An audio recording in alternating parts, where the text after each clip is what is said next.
Bonjour, bienvenue dans cette vidéo qui représente le 5e module d'une série consacrée à l'étude des modèles ADO et ADOX d'accès aux données sous Microsoft Access 2019. Cette leçon numéro 5 montre comment effectuer une recherche dans un jeu d'enregistrement et récupérer ainsi les informations associées à l'élément recherché. Nous étudierons en outre le cas des homonymes, par exemple dans le cas d'une recherche par nom sur la table des clients. Bien entendu, la recherche peut porter sur n'importe quel champ.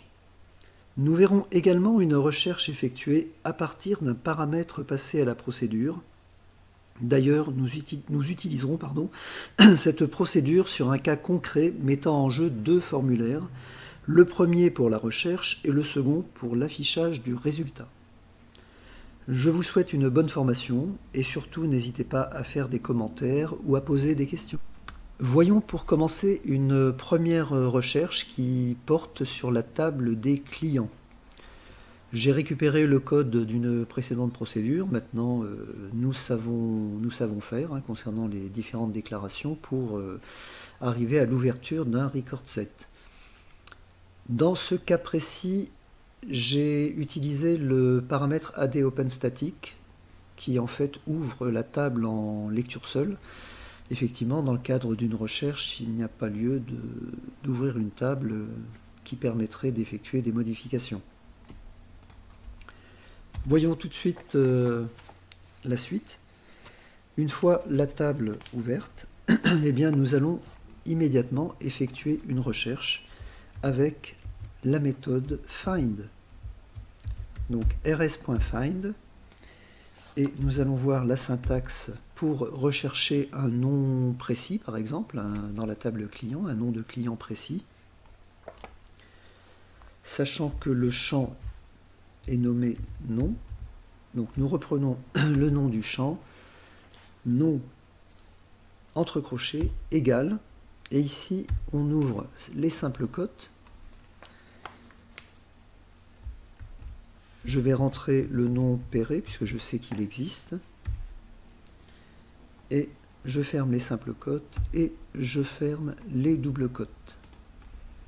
Donc, cette première ligne étant validée, que se passe-t-il à ce niveau-là?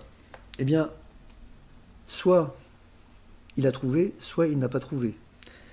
Alors on va utiliser la propriété EOF, End of File, comme on a utilisé précédemment dans d'autres situations, qui va nous permettre de vérifier si oui ou non le nom Perret existe dans la table. Eh bien nous allons écrire tout simplement if not rs.eof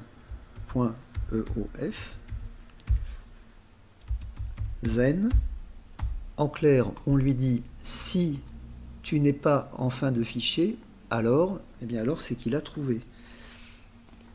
Eh bien nous allons ici, comme d'habitude, utiliser debug.print pour afficher le résultat dans la fenêtre d'exécution ci-dessous. Debug.print, eh bien quoi? rs, le nom du champ. En fait, on peut afficher tous les champs de la table à partir du moment où il a trouvé. Mais là, c'est pour vérifier que c'est bien le nom recherché et pas un autre. Donc, point value, que l'on va concaténer avec le prénom.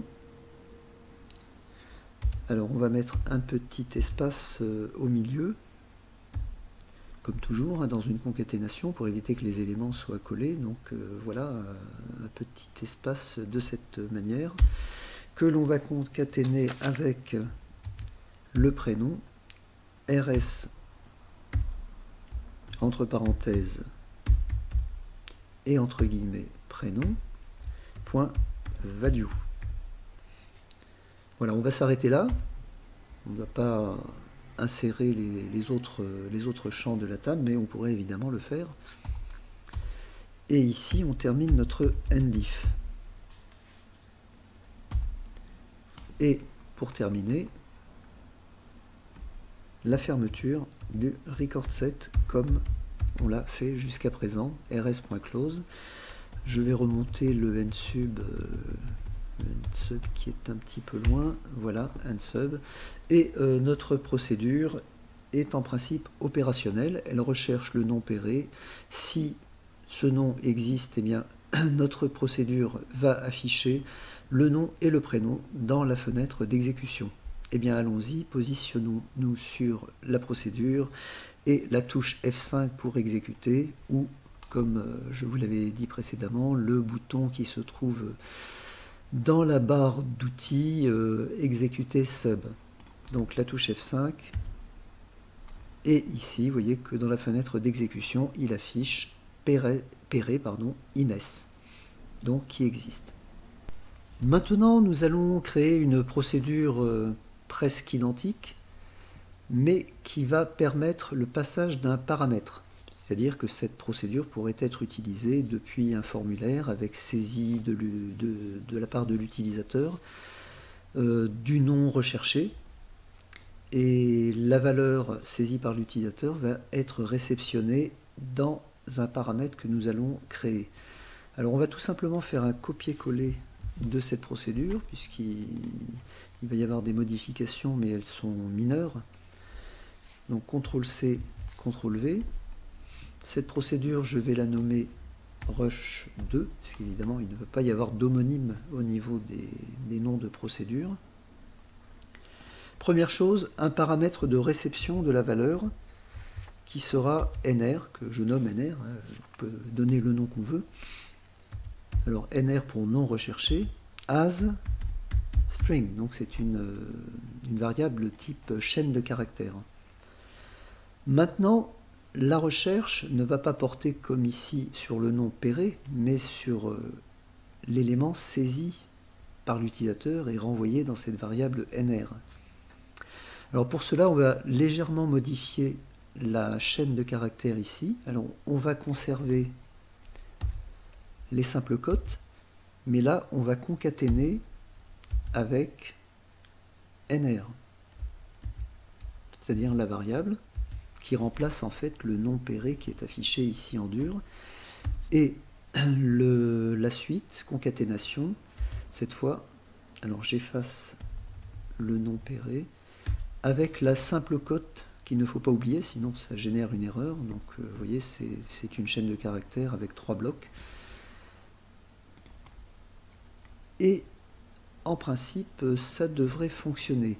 Mais comme c'est une procédure qu'on va envisager d'utiliser dans un cas concret, eh bien on va placer ici dans le test si, hein, si existe, on va mettre le sinon, c'est-à-dire else. Donc dans la partie supérieure, l'affichage dans la fenêtre d'exécution s'il a trouvé, mais s'il n'a pas trouvé, eh bien on va lui mettre un petit message msgbox, la procédure msgbox interne, hein, Visual Basic, simplement par exemple fiche non trouvé, comme ceci. Voilà. Alors ici nous allons exécuter la procédure, puisqu'il y a un paramètre à passer, on va l'appeler depuis la fenêtre d'exécution, hein, dans la mesure où nous allons saisir un paramètre. Et alors rush2, hein, c'était pas rush tout court, rush2, et puis je vais saisir un nom qui existe. Alors j'ai pantalon, hein, c'est un nom de client qui existe. Je valide et vous voyez qu'il m'affiche Samson pantalon. Alors je vais effacer le résultat et puis je vais mettre une lettre quelconque au milieu pour avoir un nom qui n'existe pas. Je valide et vous voyez que la boîte de dialogue s'affiche, fiche non trouvée. Nous allons voir maintenant une situation où plusieurs enregistrements pourraient répondre aux mêmes critères de recherche.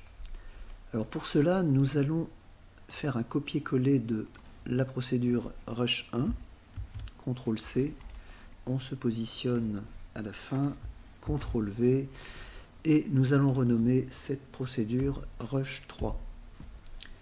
Alors ici, en lieu et place d'une recherche d'un nom précis, eh bien, nous allons utiliser une expression que nous avons déjà vue précédemment, c'est l'expression like qui correspond au com des requêtes.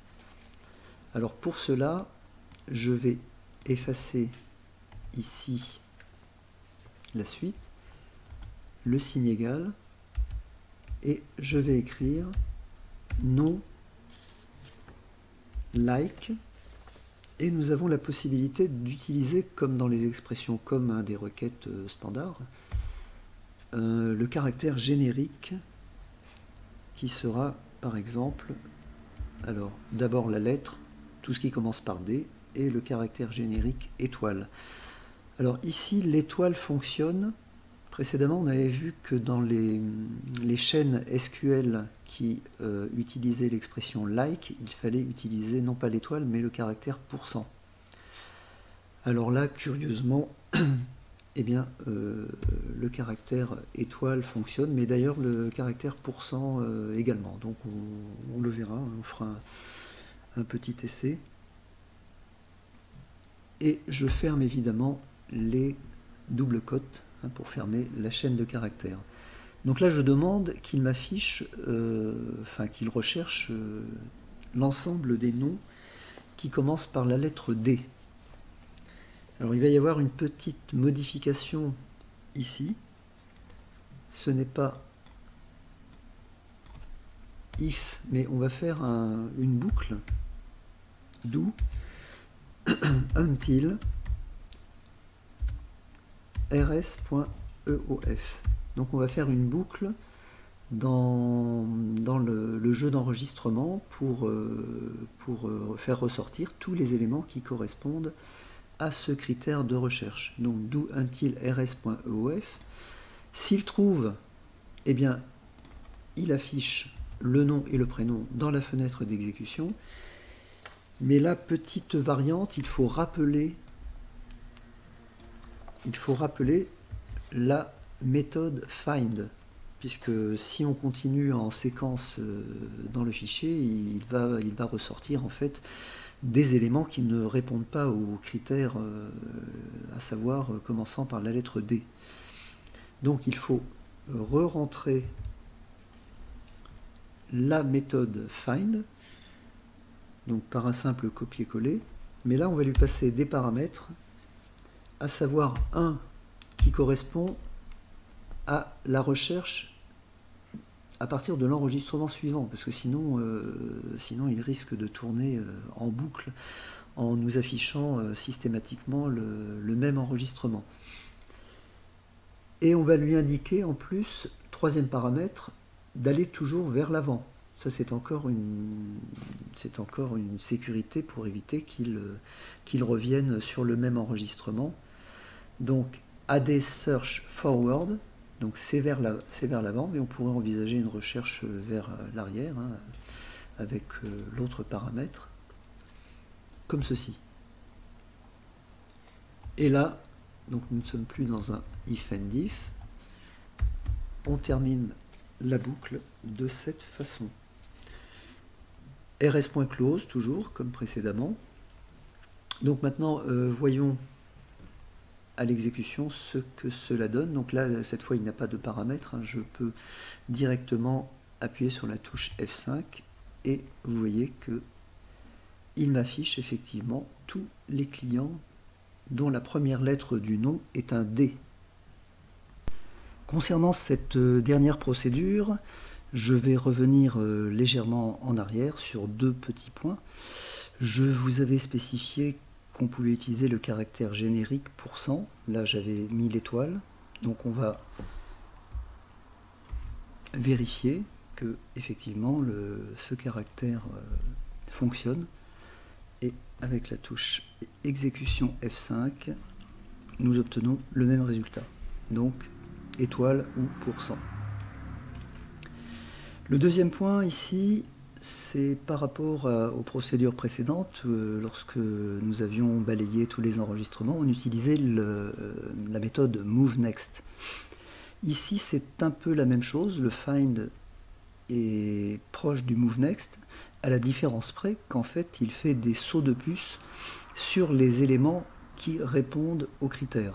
Donc voilà, c'est un peu le même système, mais il passe sur les enregistrements successivement qui correspondent aux critères, et ce, donc jusqu'à la fin du fichier avec la boucle do until rs.eof, end of file.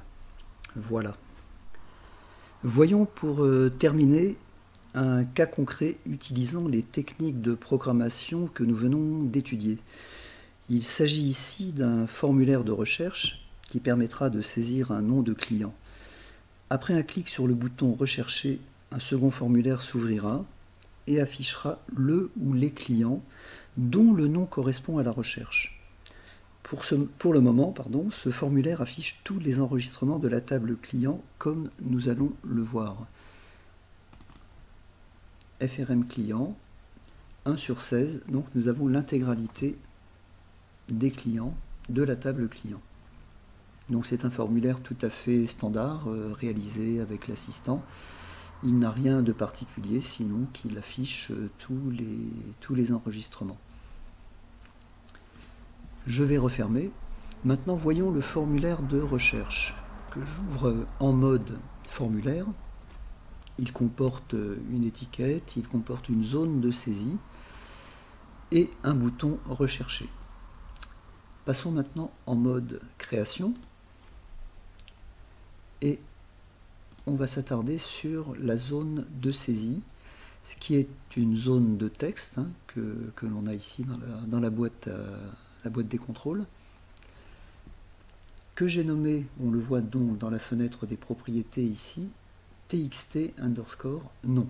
Alors ça a son importance, puisque ce nom sera réutilisé dans le code VBA. Ensuite, un bouton recherché que j'ai nommé btnrush et sur lequel nous allons placer une procédure événementielle donc dans les événements de ce bouton, comme ceci, et ce sera l'événement au clic. Eh bien, nous allons le faire immédiatement. Au clic, un clic sur les 3 petits points qui sont au bout, générateur de code, OK, et nous arrivons donc sur la procédure événementielle du bouton btnrush du formulaire frmrush. Donc là, nous sommes dans le module attaché à ce formulaire. Et bien ici, qu'allons-nous faire? Eh bien, nous allons appeler la procédure que nous avions créée, vous savez, celle qui nécessitait la saisie d'un paramètre. Et bien là, le paramètre, ce sera la zone de saisie de ce formulaire. Alors, dans la fenêtre d'exécution, lorsque nous l'avions testé, eh bien, il suffisait d'écrire le nom de la procédure et entre guillemets, on écrivait un nom quelconque pour vérifier le bon fonctionnement de cette procédure. Ici, ce ne sera pas un terme entre guillemets, ce sera tout simplement de récupérer la valeur saisie par l'utilisateur dans la zone de saisie txt nom. Vous vous souvenez du nom qu'on avait attribué, txt nom?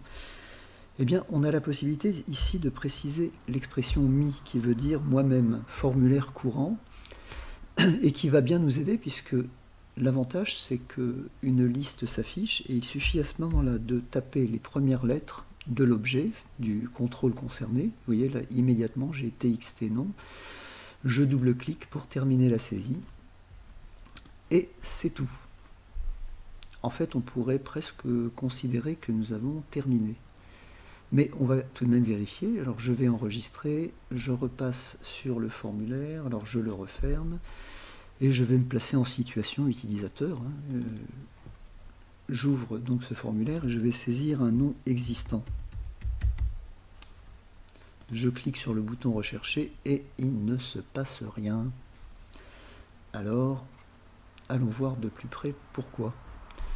Alors pourquoi? Nous appelons la procédure rush2 en lui passant un paramètre. Jusque-là, a priori, pas de problème. Donc nous allons voir cette procédure rush2 et nous constatons ici que nous avons un ordre debug.print alors que nous souhaitons en fait ouvrir le formulaire des clients. Donc l'ordre debug.print, c'est très pratique en phase de conception pour effectuer des tests, mais là ici ça n'a plus aucun sens. Donc nous allons rectifier cela en demandant en fait l'ouverture du formulaire FRM client. Alors pour cela nous allons utiliser l'ordre 12cmd.openForm, donc la méthode ouverture de formulaire, en précisant le nom du formulaire, frm underscore client entre guillemets, virgule, le mode d'ouverture du formulaire. Alors c'est en mode normal, hein, ce n'est pas en mode aperçu avant impression par exemple, AC Preview. Donc je choisis AC normal, virgule, alors ici le système nous montre qu'il attend un paramètre, et quel paramètre? C'est filter name, que nous n'utilisons pas puisqu'il s'agirait en fait d'une requête qui existerait en dur dans la base, et ce n'est pas le cas. Donc nous passons outre en rentrant une autre virgule, et nous arrivons sur la condition where. Donc la condition where, c'est le filtre que nous allons placer à l'ouverture du formulaire en lui demandant de n'afficher que les clients dont le nom correspond à la saisie de l'utilisateur. Donc le ou les clients. S'il y en a un, eh bien il n'y en aura qu'un qui sera affiché. Et en fait, nous allons reprendre tout simplement la même syntaxe. Alors là, ça me génère une petite erreur, mais ce n'est pas grave. Donc je fais un copier-coller, la même syntaxe. Je recommence. CTRL-C. Décidément, il ne veut pas le prendre. Voilà. CTRL-V, comme ceci. Donc c'est la condition where que nous plaçons ici. Le formulaire s'ouvrira en respectant ce filtre, c'est-à-dire la même condition que dans le find. Alors le find, nous le gardons tout de même, hein, puisqu'il est utile pour le test du if, c'est-à-dire en fin de fichier ou pas en fin de fichier. Donc il va être utile si jamais le nom du client saisi par l'utilisateur n'existe pas, eh bien il affichera fiche non trouvée. Alors en fin de ligne de la méthode OpenForm, on va rajouter un paramètre, à savoir l'ouverture du formulaire en mode lecture seule avec la constante AC form read only. Une fois cette ligne terminée, eh bien, cela devrait être opérationnel, puisque maintenant nous ouvrons le formulaire et c'est ce que nous voulions au départ. Donc, une petite sauvegarde, on revient sur l'environnement Access, j'ouvre le formulaire de recherche et nous allons tester. Alors, je vais saisir un nom, Bastre, rechercher, et ça marche. On va faire un deuxième test. Des fois que ce soit un coup de chance. Perret. Eh bien oui, effectivement, il a bien trouvé Perret. Donc jusque là, tout fonctionne. Alors maintenant, rentrons un nom qui n'existe pas. Donc je vais effacer tout ça pour vérifier. C'est toujours bien de vérifier un peu tous les cas possibles. Un nom qui n'existe pas et il m'affiche fiche non trouvée. Bon, c'est parfait. Jusqu'à présent, on pourrait considérer que notre petit cas concret est terminé. On va faire un dernier test. On va laisser la zone vide et cliquer sur le bouton rechercher. Et malheur, une petite erreur. Débogage. Donc je vais désactiver le mode débogage, mais en fait, il n'accepte tout simplement pas le système qu'on lui passe un paramètre vide. Alors nous allons contourner ce problème pour éviter que la procédure rush2 reçoive une valeur nulle, ce qui génère une erreur. Eh bien, nous allons faire un test justement de cette valeur. On ne va déclencher l'appel à la procédure rush2 que si la zone mi-txt non n'est pas vide. Et la solution, c'est if not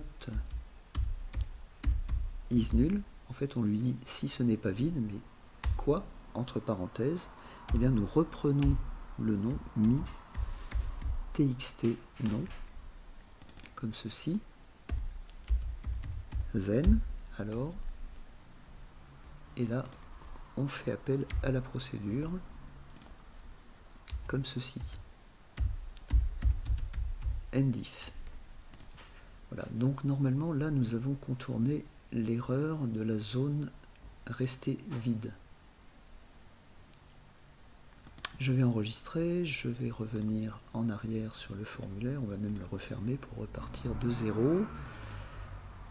Et ici, alors je réessaie, on ne sait jamais, hein, si une correction parfois peut entraîner une autre erreur. Donc un nom, là, parfait, pas de problème. Je saisis quelque chose qui n'existe pas, fiche non trouvée, pas de problème. Je vais laisser la zone vide en cliquant sur le bouton rechercher. Et là, il ne se passe rien. Sauf qu'en fait, nous sommes restés, nous avons gardé le focus sur le bouton rechercher. Puisque l'objectif, c'est tout de même que l'utilisateur saisisse quelque chose de valide. Alors, on va aller modifier un petit peu la procédure événementielle pour pouvoir revenir, redonner le focus à la zone nom du client. Et puis, pourquoi pas, un petit message à l'attention du client en lui disant vous devez saisir quelque chose. Donc, je reviens en mode création. Je retourne sur la procédure événementielle au clic du bouton. Et ici, je vais lui dire que si c'est nul, si ce n'est pas nul, j'exécute. Alors là, j'ai fait une ligne en trop. C'est plutôt en dessous. C'est dans le cas contraire, else. Dans le cas contraire, à savoir si la zone mi-txt-non est vide, je fais quoi? Eh bien, je redonne le focus à la zone txt-non. Donc mi-txt-non. Et là, on va utiliser une méthode qui est tout simplement set focus. On redonne le focus et on affiche un message msgbox vous devez saisir un nom. Je ferme les guillemets et on va s'arrêter là et vérifier immédiatement. Donc je reviens, je referme, je relance. Je ne vais pas refaire tous les tests précédents, là je vais laisser la zone vide, je clique sur le bouton rechercher, vous devez saisir un nom, vous voyez, et le système a redonné le focus à la zone. Donc j'ai beau cliquer 50 fois, vous voyez, il n'accepte pas, et si je rentre un nom, rechercher, vous voyez, il le trouve. Et nous avons terminé notre cas concret qui met en pratique tout ce que nous avons appris dans le cadre de ce module. Je vous remercie pour votre écoute. Pensez à liker si ce tuto vous a plu. Et pensez également à vous abonner pour être informé des nouvelles publications. Voilà, je vous dis à bientôt.